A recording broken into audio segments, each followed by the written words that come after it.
નમસ્કાર વિદ્યાર્થી મિત્રો, હું છું આર્યન પટેલ અને તમે જોઈ રહ્યા છો ક્લેવર એકેડમી યુટ્યુબ ચેનલ।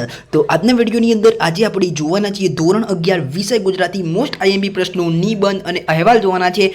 50 માંથી 50 આવે એવી હું આશા રાખું છું, પરંતુ ભાષાની અંદર માર્ક્સ કપાય છે ને કપાય છે। તમને પણ ખબર છે, મને પણ ખબર છે, પણ વિદ્યાર્થી મિત્રો 50 માંથી 35 પ્લસ આવે એવું કરજો। ઓકે, આ વિડીયો તમને હેલ્પફુલ થશે। વિડીયો પસંદ આવે તો વિડીયોને લાઈક કરજો। સેકન્ડ એક્ઝામ 2024 માટે આ વિડીયો તમને ખૂબ જ યુઝફુલ થવાનો છે। તો વિદ્યાર્થી મિત્રો, મને ખબર છે હું થોડો લેટ છું, તો આપણે તમારો ટાઈમ વેસ્ટ નહીં કરતા આ વિડીયોની શરૂઆત કરીશું।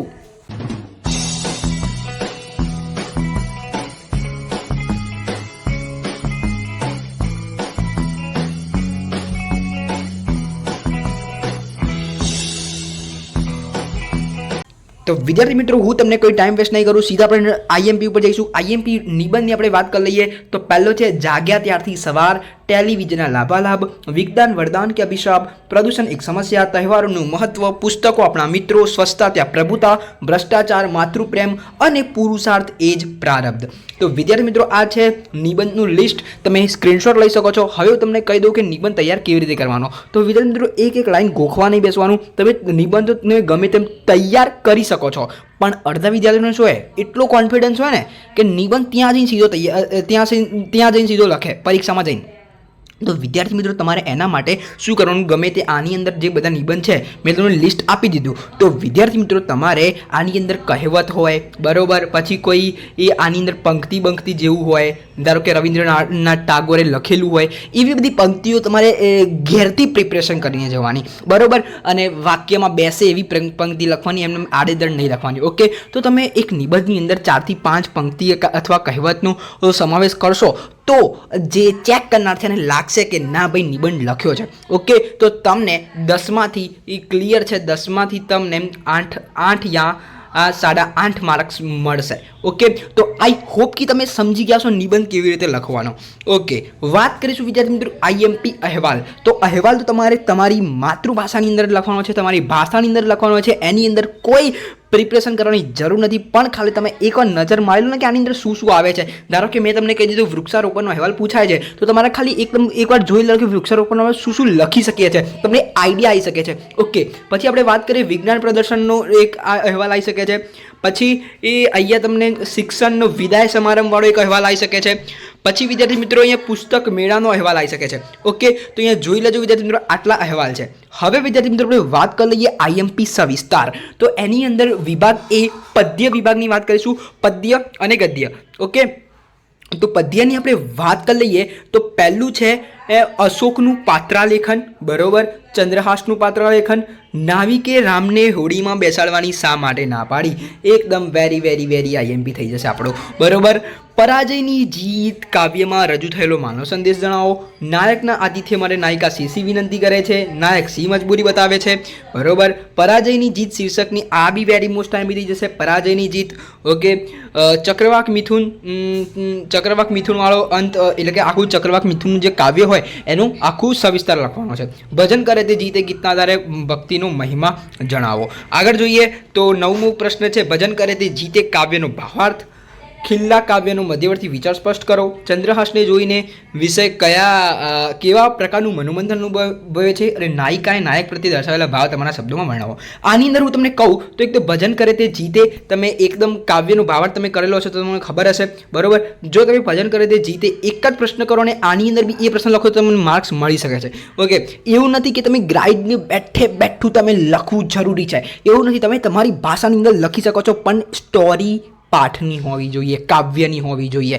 ઓકે, આની અંદર હું તમને આઈએમપી કહું તો એક તો નાવિકે રામની હોડીમાં એ વેરી આઈએમપી થઈ જશે, પરાજયની જીત 2 થઈ ગયા, ત્રીજું ભજન કરે તે જીતે 3, ચોથું અશોકનું પાત્રાલેખન, બરોબર, અને ચક્રવાક મિથુનના 5 પ્રશ્નો તમારા વેરી આઈએમપી થઈ ગયા, અને નાયિકાવાળો બી કરી લેજો। ઓકે, હવે વિદ્યાર્થી મિત્રો, આપણે વાત કરી લઈએ વિભાગ બી ગદ્ય વિભાગની। તો ગદ્ય વિભાગની અંદર આટલા બધા પ્રશ્નો છે, એટલે કે આની સ્ક્રીનશોટ લઈ લઉં, તમને વેરી આઈએમપી કહું છું। ઓકે, તો આ સ્ક્રીનશોટ લઈ લઉં, તમને વેરી આઈએમપી કહું, એ તમારી નોટની અંદર નોટ ડાઉન કરી લેજો। ઓકે, તો હવે હું તમને વેરી આઈએમપી કરી લઉં, તો એક તો પોસ્ટ ઓફિસવાળો એક કરી લેજો, બરોબર।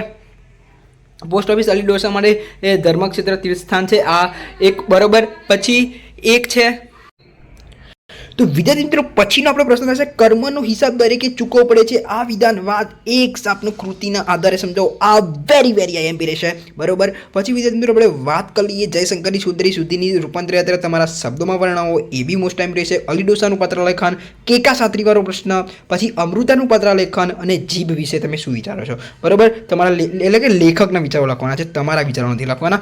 ઓકે, તો આ જોઈ લેજો. આ હતા. બરોબર. પછી એક આ હુકમ માલિક એકાંકી વાળો એ બી વેરી આઈએમપી રહેશે. બરોબર. ઓકે, હવે આપણે વાત કરી લઈએ તો આગળ જઈશું. હવે આપણે બે ગુણના પ્રશ્નો ઉપર આપણે વાત કરીશું. ઓકે, હવે આપણે વાત કરી લઈએ 2 ગુણના. તો વિભાગ એમાં પદ્ય વિભાગની વાત કરીએ તો આ જ પ્રશ્નો છે. આનો સ્ક્રીનશોટ લઈ લેજો. અને બીજો પ્રશ્ન બતાવું તો આઈડિયા 12 પ્રશ્નો તમે સ્ક્રીનશોટ લઈ લેજો.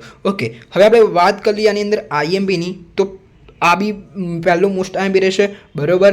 પછી પહેલા છપ્પા દ્વારા અખો શું કહેવા માંગે છે, બીજું બી મોસ્ટ આઈએમપી રહેશે. ગાયનું વર્ણન બી એ મોસ્ટ આઈએમપી રહેશે. પછી કવિ હાર જીત કોણે ગણાવે છે, આ એક આઈએમપી રહેશે. બરોબર. 2 ગુણની અંદર તો તમને આવડશે કારણ કે તમે સ્ટોરી વાંચી હશે તો. ઓકે, સમ્રાટ અશોક પોતાની જીતને શા માટે ગણતા નથી, એ બી વેરી આઈએમપી રહેશે. પછી સુંદરમ કોને ચાહવા ઈચ્છે છે, નાવિકે રામને હોડીમાં બેસવાની કેમ ના પાડી, આ વેરી આઈએમપી રહેશે. ચંદ્રસના ઘોડાનું વર્ણન વેરી આઈએમપી રહેશે. બરોબર. અને નાયિકા સીસી વિનંતી કરે છે નાયકને. ઓકે, તો આ આપણા આઈએમપી રહેશે. હવે આપણે વાત કરીએ વિભાગ નંબર બી. ગદ્ય વિભાગની અંદર 15 પ્રશ્નો છે. તમે અહીંયા સ્ક્રીનશોટ લઈ શકો છો. ઓકે, પછી હું તમને કહી દઉં કયા આઈએમપી છે. ઓકે, આઈ હોપ કે તમે સ્ક્રીનશોટ લઈ લીધો હશે. હવે આપણે વાત કરી લઈએ તો આ એક તો શાસ્ત્રીજી વાળો તમને સડક પર જતાં કઈ રીતે તમે ઓળખી શકતા હતા એ એક આઈએમપી રહેશે. પછી જીભ વાળો બી જોઈ લેજો. ઓકે, પછી આની અંદર તોફાનીવાળો તોફાનદીની આગેવાન મંડળીએ રજૂ કરેલી ચિંતનો નાનાભાઈએ શો ઉત્તર આપ્યો. પછી રમણીકલાલની ટ્રેનમાં ફોન શા માટે ના પડ્યો, આ વેરી આઈએમપી રહેશે.